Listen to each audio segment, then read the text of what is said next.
नमस्कार दोस्तों, स्वागत है आज आपका फिर से जीवन बदल देने वाली एक और ज्ञान से भरी बुद्धा मोटिवेशनल स्टोरी में। आज की ये कहानी जीवन की तमाम छोटी बड़ी तमाम तरह की समस्याओं से परेशान इंसान को समाधान देगी।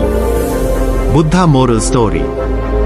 एक किसान अपने गांव की परेशानियों से बहुत दुखी था। किसी ने उसे अपने दुखों के निवारण के लिए बुद्ध की शरण में जाने को कहा, जो कुछ दिनों के लिए यहाँ से कुछ दूर एक गांव में आया है, वह निश्चय ही तुम्हारे सब दुखों का निवारण करेगा। यह सुनकर किसान बड़ी इच्छा से बुद्ध की शरण में गया। यह सोचकर कि बुद्ध उसे उसकी समस्याओं, मानसिक पीड़ा, तनाव और दुखों से मुक्ति दिलाएंगे, वह बुद्ध के पास पहुंचा। उसने बुद्ध से कहा कि हे बुद्ध, मैं एक किसान हूं, मुझे खेती करना पसंद है, लेकिन बारिश कभी भी पर्याप्त नहीं होती और मेरी फसलें बर्बाद हो जाती है। पिछले साल मेरे पास खाने के लिए कुछ नहीं था और इस साल भी अत्यधिक बारिश के कारण फसल को बहुत नुकसान हुआ। मेरे पास खाने के लिए पर्याप्त भोजन नहीं है। किसान ने कहा, मैं शादीशुदा हूँ, मेरी पत्नी मेरा ख्याल रखती है, मैं उससे प्यार करता हूँ, लेकिन कभी कभी वह मुझे बहुत परेशान करती है और घर में बहुत क्लेश हो जाता है, जिससे मुझे लगता है कि अच्छा होता अगर वह मेरी जिंदगी में नहीं आती। मेरे भी 2 बच्चे हैं, कभी कभी मेरे बच्चे भी मेरा अनादर और अवज्ञा करते हैं, मेरे निर्देशों का पालन नहीं करते। किसान लगातार बुद्ध को अपने दुखमय जीवन के बारे में ऐसी तमाम बातें बता रहा है। बुद्ध उस दुखी किसान की समस्या को ध्यान से सुनते रहे। अपनी जिंदगी की सारी परेशानियां बताने के बाद जब उन्हें राहत महसूस हुई तो वह चुप हो गए। अब उसके पास बताने के लिए कोई और समस्या नहीं बची थी। अब वह चुपचाप बैठकर बुद्ध की ओर देख रहा था और अपनी समस्या का समाधान पाने के लिए बुद्ध के उत्तर की प्रतीक्षा कर रहा था। लेकिन बुद्ध चुप थे। किसान ने फिर कहा, हे बुद्ध, मैं आपकी शरण में आया हूँ, कृपया मेरे जीवन की इन समस्याओं का समाधान करें। बुद्ध ने कहा, मैं तुम्हारी कोई मदद नहीं कर सकता।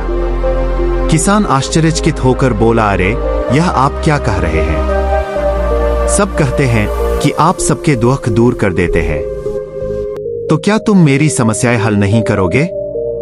इसलिए कि मैं एक गरीब किसान हूं। बुद्ध ने कहा, मुश्किलें हर किसी के जीवन में आती हैं। जीवन में दुख और परेशानियां आना स्वाभाविक है।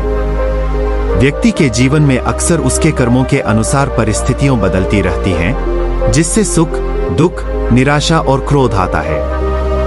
नए रिश्तों का बनना, पुराने रिश्तों का बिगड़ना, रिश्तों में मिठास और कड़वाहट, ये सब सामान्य है।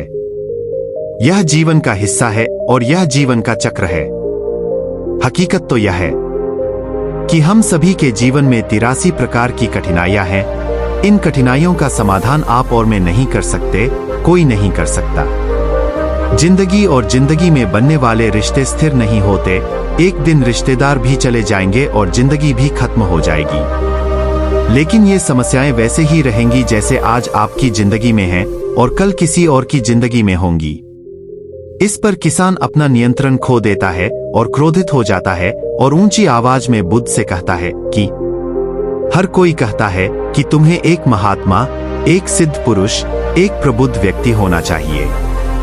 मैं इस विश्वास के साथ यहाँ आया हूँ कि आप मेरी मदद करेंगे। यदि आप मेरी समस्याएं हल नहीं कर सकते तो मेरा यहाँ आना व्यर्थ था।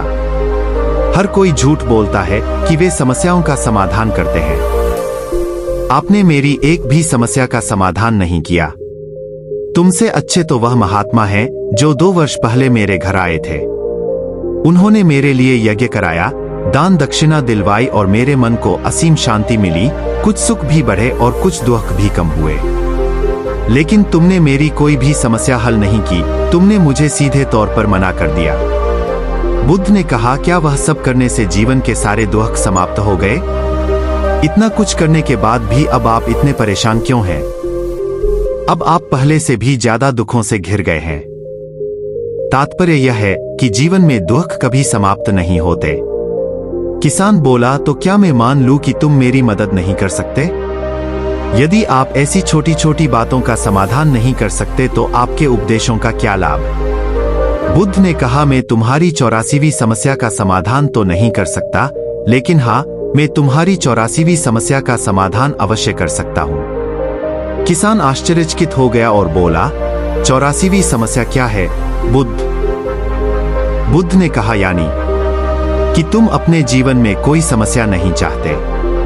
आपकी सारी समस्याएं इसी समस्या के कारण उत्पन्न हुई हैं। यदि आप इस तथ्य को स्वीकार कर लें कि जीवन में समस्याएं मौजूद है और समस्याएं जीवन का हिस्सा हैं, तो आप जीवन की समस्याओं से विचलित नहीं हो पाएंगे।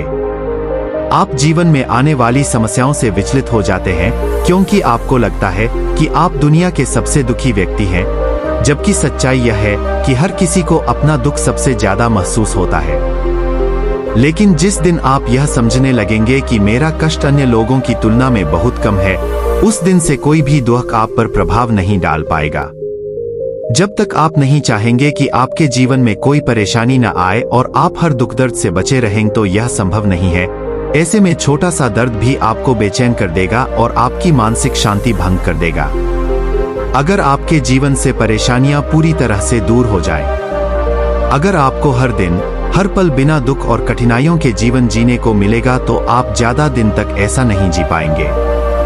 एक समय आएगा जब आप हर दिन एक ही तरह की जिंदगी जीने से पूरी तरह से तंग आ जाएंगे और ऊब जाएंगे, क्योंकि जीवन में किसी भी चीज की अधिकता जीवन के लिए भयानक समस्याएं पैदा करती है। आरामदायक जीवन जीने से आप मन और शरीर दोनों से विकलांग हो जाएंगे। तो ऐसे जीवन का क्या फायदा जो बाद में आपको नर्क जैसा जीवन जीने पर मजबूर कर दे? जिस तरह खाना खाने का असली आनंद तभी मिलता है जब बहुत भूख लगी हो और पानी पीने का असली मजा तभी आता है जब बहुत प्यास लगती है, उसी तरह जीवन के तमाम दुखों और परेशानियों को झेलने के बाद ही खुशी का आनंद मिलता है। इसीलिए जीवन में सुख और दुख अलग अलग रूप में आते रहते हैं। हम चाहकर भी जीवन से सुख दुख को खत्म नहीं कर सकते, लेकिन उनसे इतना ऊपर जरूर उठ सकते हैं कि कोई भी बड़ी समस्या मन को विचलित न कर सके। इसके लिए अपने मन को शक्तिशाली बनाएं, धैर्य रखें, प्रतिदिन आध्यात्म का ध्यान करें, ज्ञान बढ़ाओ।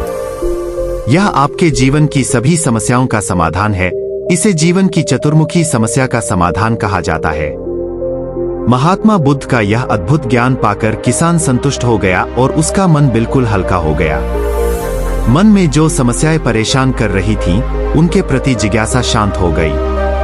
किसान ने अपनी आंखें बंद कर लीं और आनंद का अनुभव करने लगा। किसान को समझ आ गया कि वह अब तक क्या गलती कर रहा था और वह बुद्ध के चरणों में गिर गया। तो दोस्तों, मुझे उम्मीद है कि महात्मा बुद्ध की इस कहानी बुद्ध प्रेरणादायक के माध्यम से आपके जीवन की कई समस्याएं समाप्त हो गई होंगी या कुछ समस्याओं का समाधान मिल गया होगा। नमो बुद्धाय।